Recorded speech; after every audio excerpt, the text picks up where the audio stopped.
Hello there, and welcome to another live chapter reading by Itsy from Itsy Bitsy Book Bits. Today I shall be reading from John the Baptist as His Soul Remembers by Stuart Ledwith.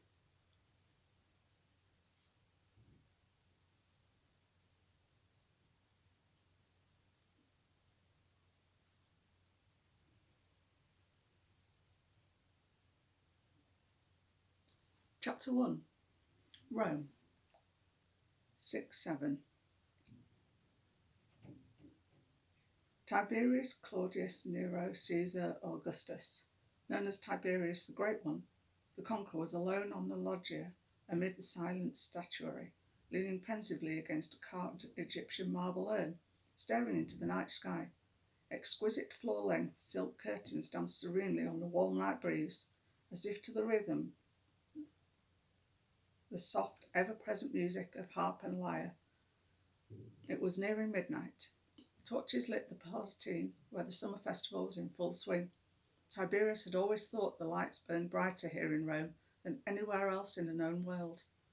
It was a new light, a light he believed to be filled with his energy, for after all he, Tiberius Caesar, was Emperor of Rome.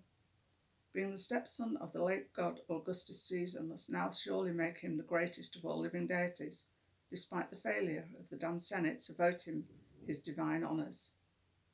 He did not need their blasted confirmation to be a god. It was his inheritance from Augustus. Tiberius was Caesar now and was a deity by right. Rome's new light was his divine gift to the city, he thought to himself as he brought his view down from the heavens and out over the valley to the torchlit Palatine. It was on this festival night that Tiberius restlessly awaited his emissary and old friend Paternus Maximus, a man who could always trust to deliver him a fair estimation of any subject at any time. Caesar further knew that he could ask Paternus to bear a message to any principality, and the emissary would present it precisely with the correct spin and attitude that he, Tiberius, would have used himself. Paternus's ship from Palestine had at last anchored in the harbour, and he would soon be trudging up the hills to the palace, as Caesar anxiously awaited his arrival. The divine red wine from Calabria helped calm his anxieties. Still, though at times he needed to pace the cold marble floors. Tiberius had been reading and rereading Paternus's letters, detailing the man's Syrian and Judean travels, looking for any quotations or tidbits of information that Tiberius could use to convince both the Senate and populace that his military expeditions into the desert were completely justified. This land can provide Rome with a never-ending supply of salt, controlling the spice road, as the spice trading markets put all other nations at Rome's feet. Controlling the citadel of Jerusalem makes us impervious to other nations in the region and beyond. Tiberius had sent his battle-tested legions to subdue the desert savages, and the ship that burst this night honourably bore the bodies and armour of many of Rome's best fighting men. Getting the Senate's approval for the military expeditions had required him to exert a considerable degree of political pressure, and now with the loss of so many good soldiers, Tiberius was certain he would require at least some tiny morsel of good news to toss to the Senate on the morrow.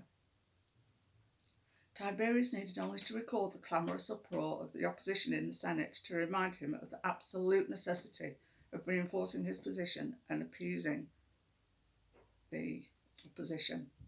In the past few weeks, their strident voices of dissent were raised to Colosseum levels. The brigands in the desert are a hard-headed lot, of no value to Rome. Bring home the legions. Why are we protecting these ungrateful religious zealots of Judea? Bring home the sons of Rome. Tiberius countered that the land of Judea and beyond provided a security barrier for Rome and its citizens. The more he argued, the more he was shouted down by the opposition. Besides the Senate, there was also the matter of the troublesome mother and her faction, who had assembled just down the hill at the edge of the mansion grounds on public land. She cried out incessantly for the return of the legions before casualties mounted further, as well as for justice for her son who was killed in the Judean desert, a place in which she and her faction, as well as a great many others, felt Rome had no business. Privately, Tiberius grudgingly acknowledged the sentiment behind the groundswell of support for the woman's position. He nevertheless knew in his heart of hearts that nothing and no one would ever persuade him to withdraw the legions. In fact, how dare a Roman citizen, especially a woman, think that Tiberius Caesar, the majestic one, the infallible god of Rome, could be wrong? How dare she publicly criticise him? And yet he could do nothing to a Roman citizen. He had sworn such, and such was his beneficence. He could not withdraw the legions regardless of the opposing clamouring voices. For that would be admitting defeat. He did not know defeat. Rome did not know defeat. The glory of Rome was at stake, and he was Rome. Tiberius Caesar believed that he was the empire. He was at any rate its voice and its face to the world. He knew this to be true over and above all other factors and considerations. Nothing else could be. Nothing. Moreover, he knew in his heart that every soldier he sent into battle, whatever his station, would give his life gladly, without question or reservation, for the glory of Rome, for Caesar. Nothing else could be. Nothing. Shortly after the last bell announced midnight, Paternus Maximus was ushered into the loggia where Tiberius waited. The music of harp and lyre stopped abruptly as the musicians were motioned away. The two men greeted each other with a powerful handshake, hands and wrists intertwined, eyes meeting.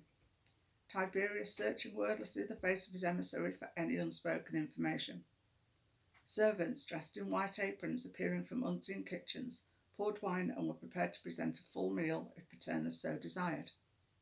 He chose instead to snack on grapes while he offered Tiberius some fine gifts from Jerusalem: pressed olive oil, only 4 days old, a bottle of Persian perfume, and fine silks from the far reaches of the trading routes. Tiberius Caesar was pleased, yet so avid for the emissary's news that he could not contain himself. "Come, Paternus, put down everything and tell me what you have discovered." Paternus could not speak swiftly enough for the eager Tiberius, who sat directly opposite his friend and leaned towards him in order to get every single word. Paternus Maximus was as eloquent in voice as he was with quill and scroll, and as deliberate and ponderous as the old historian Livius with his damned books. Caesar would have to wait, however impatiently, for each unhurried word. "My dear Tiberius, first I bring you greetings from the Herod Antipas, who asks as always when you will bring him home to serve you here in Rome. Believe me, sir, it is an empty request, as he enjoys his power in the Galilean desert, and though he has murdered 2 sons, he still has a son to whom he can turn over the reins if he so chooses. He only asks this of Rome when in presence of his current wife Herodias, to placate her. She absolutely hates the desert, and she utterly detests the sand that is everywhere underfoot, as it even gets into the castle borne on the wind this time of year." As this Tiberius and Paternus burst out laughing, the 2 men knowing full well that Mark Antony Octavian and the Senate had jointly made the correct decision many years ago by designating Herod I to be a Roman client king in a faraway desert land. They were able to effectively use the man's ego to control him like a puppet. Herod the Great indeed. Upon his death, 3 of his sons ruled the area, with Antipas ruling Galilee. And if Herod Antipas's wife made his life miserable, so much the better. I have spoken with the commander of the castle guard, the centurion Patronus, who would be happy to run a spear through Herod if you asked. He is one of your best, loyal and true to you, and he has no love for Herod Antipas. Patronus had kindly offered me his protection, and I have taken advantage of it on several occasions. I have been in Palestine, travelling the countryside with your legions, as well as many times on my own without them. Often they are an impediment to obtaining information about the rebel forces or even about the local people, so it is that I regularly pay an interpreter to travel with me. The simplest threat that I can determine is from a Jewish rebel leader named Judas the Galilean, along with his Pharisee companion Zadok. These 2 and their followers have named themselves Zealots, and are basic rabble-rousers. I suspect that this Judas is highly motivated to drive us from his land, not just because we are invaders, also because we treated him so poorly while he was in our custody. He has been in our custody several times for simple charges of thievery and has escaped. Many of the local factions follow his lead and are loyal to him. They often use hit-and-run tactics, ambushing one small unit after another. Some units are ours, and some targets are our Jewish allies and collaborators, whom the Zealots also consider their enemies. The insurgents pick times and places where our troops seem to be lax or at rest. They attack, then disappear into the God-forsaken desert wilderness with no trace of footprint or track. They leave none of their dead behind. This kind of warfare lowers the morale of the foot soldiers, since they only see their fallen comrades and never an enemy body. Such is the modus operandi of the insurrectionist. Our army units are woefully unprepared to deal with an enemy they cannot see. We have armour, yet nothing to prevent the arrow, the spear, or the knife in the back. We have always faced our enemies from the front, head on. Not so with the insurgents in the Judean desert. Tell me, Paternus, do you think I need to recall the generals from the field? Maybe send a more seasoned general to develop some new tactics to fight the Zealots? Maybe hit them all where it hurts most and raise the taxes we require of them? My dear Tiberius, I'm not a tactician. I'm a reporter. I'll tell you what I see and feel, and you can decide with that information what you can and will do. I see. Now tell me what the latest gossip is. What are people on the street talking about? Well, sir, the word these days on the streets is that a Hebrew king was born about 30 years ago, and will be surfacing presently to lead the Jews to victory over their oppressors. It is also said that another powerful and influential man will pave his way. This king was said to have been born in Bethlehem. People say that a great star stood over the town for a fortnight to mark the event. Herod's seers predicted this many years ago, and Herod ran a bloody campaign to eradicate this newborn king. Herod the Great, as he was called, is reputed to have massacred thousands of firstborn male children, though he never reported this to Rome at the time, or at least I do not remember any mention of it. Better to have his kind of brutality there in the desert than here in our blessed Rome, where he would easily defile us. I'm sure the present Senate would love to have this cutthroat as an ally against you. So far, no one seems to know if either this Hebrew king or other powerful man managed to survive the slaughter. Yet the faithful believe they did and still await them with great patience, in hopes the two will present themselves and cast out the invaders. As far as I can tell, my friend, it is a group referred to as the essenoi or essenes, who may well be our greatest threat. Their teacher of righteousness advanced the thinking about these two kings, whom they also call messiahs, meaning saviours or liberators. They may even be God-men or messengers of their God. These essenes have devotees seemingly everywhere. They have some strange beliefs. They write impassioned tracts on defensive warfare, yet they teach and live lives of poverty, chastity, and love. Wait, my friend, just who is this God you mentioned so casually? Asked Caesar as he rode and stomped about the room, shaking his fist in the air. Then turning and bending at the waist to meet his emissary nose to nose, he asks, can he possibly be more powerful than I? Can he possibly have more legions than I? Leaning as far back as he could in his chair to get space enough to speak, Paternus claims, I know not who this God is. Tiberius retreats to his chair, and Paternus, leaning forward, continues, he is not a God one can see or readily hear. I have heard him called variously Elohim, Yahweh, Shaddai, Adonai, and many other lesser names. He is a single sort of God, despite his many names, saying any of which brings a Jewish person to his or her knees. The Essenes who believe in this one God will gladly die for him and gladly take you along if you get in the way. The Jewish people who are not Essene are most likely Zealot rebels, Sadducees or Pharisees.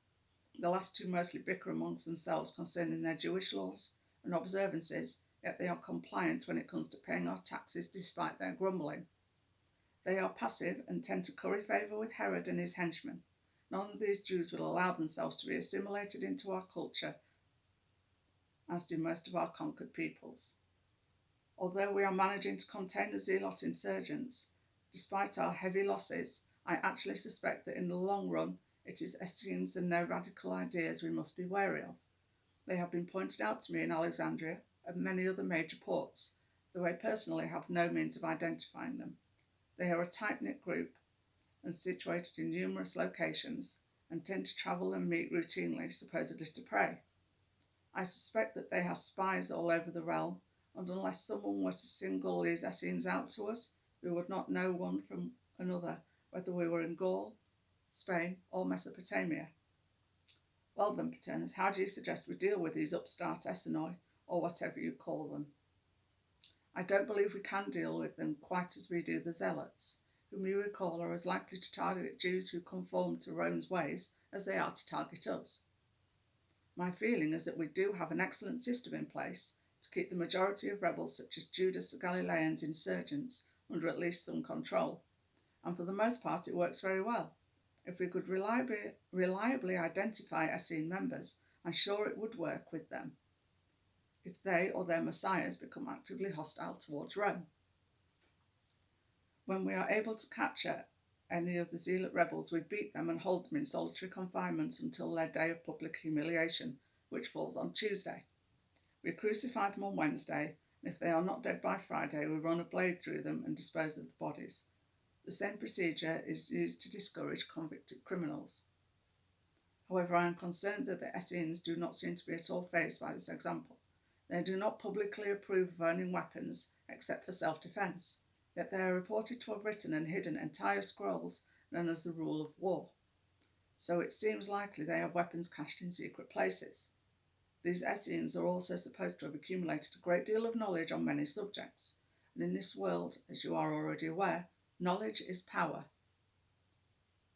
You yourself are a prime example of knowledge winning out over money and strength.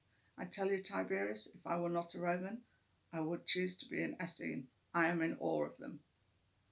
From all I can gather, they have no external or internal leadership. It is not necessary. Each member is both leader and follower at the same time. Each knows what the other knows. Each is dedicated to a life of living for his or her God, and there is only the one God, Elohim, let us call him, for them. They each know their Torah, their teachings by heart, and can write it all down at will, as they can their Talmud, their way of following the teachings, points of which they debate about every day. These men are scholars, mystics, and ascetics. And they also know much about us, it pains me to say. I am told they know what military tactics to use against us or anyone else, though they have not yet joined forces with the rebels. They are vegetarians, can go without eating or drinking for weeks on end, and they can walk or run all day if they need to. They do not celebrate or revel in victory as we are prone to do. They live life as it comes to them each day. I thought I was good at that, however, compared to the Essenes, I am a novice. I assure you, Caesar, that this is the only group in all of Palestine that could bring forth a king. The others are just so much rabble.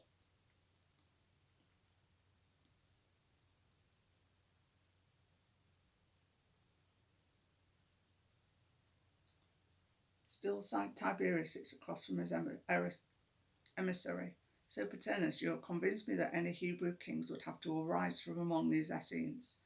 If Herod's massacre of the firstborn Jewish boys 30 years ago didn't necessarily accomplish its purpose, and knowing Herod it probably didn't, he could botch a warm bath. The Essenes, in all likelihood, have now produced the two Messiah kings. It seems to me that it would be these God-men we need to be on the lookout for. Is there anything else you can tell me about these kings to be? There was something else, Tiberius, though I have no proof. I did overhear some caravan drivers babbling some nonsense at the port of debarkation about a prophet in the desert who healed their camel just by touching the animal with his hand. They said this prophet could make the blind see and the lame walk, as well as many other wildishly outlandish things. Tiberius, if any of this is true, then perhaps this desert prophet has something to do with the God-men. Just the use of the term God-men inflamed Caesar so much he could not contain himself. He was immediately up and stomping angrily about the loggia, then came to an abrupt stop. Leaning on both hands over the table, he glared at Paternus. We can't allow these rumours of desert prophets with godlike powers to spread, especially here in Rome. I'll have them investigated by my legions, and we'll see what the Essene God-men can do against the mighty fist of Rome. Yes, sir, we shall see, agreed Paternus, leaning full back in his chair, waiting patiently for Tiberius to simmer down. After a while, Tiberius appeared to relax and casually change the subject. Have you been home yet, or seen your family since you debarked? My sons were at the wharf to greet me with wine and flowers. You know, I think I'll plan to return to Alexandria and see if I might be able to learn more considering these essenes, and then report back to you. Tomorrow I shall be on the Palatine with my sons and their wives. We can talk more in the next few days. Send a runner if you have need of me. I shall be off now. Good night to you, my Caesar. Good night, my faithful friend. I shall enjoy your delightful gifts. Do take time to meet with the Chancellor for your payments due. By the way, Paternus, might you be interested in a praetorship in the near future? There are several openings. Think about it and let me know your decision when you return from Alexandria. The men exchanged another firm handshake, and Paternus Maximus went on his way. This night, before Tiberius sank into troubled dreams, he lay awake for hours, appraising and analysing the emissary's unsettling news, hoping to find the correct spin for the many answers he needed to assuage his critics in the Senate and populace. Thank you for listening to this reading. If you want to know more, feel free to go and read the book. Thank you very much. I'll see you in my next one. Bye-bye.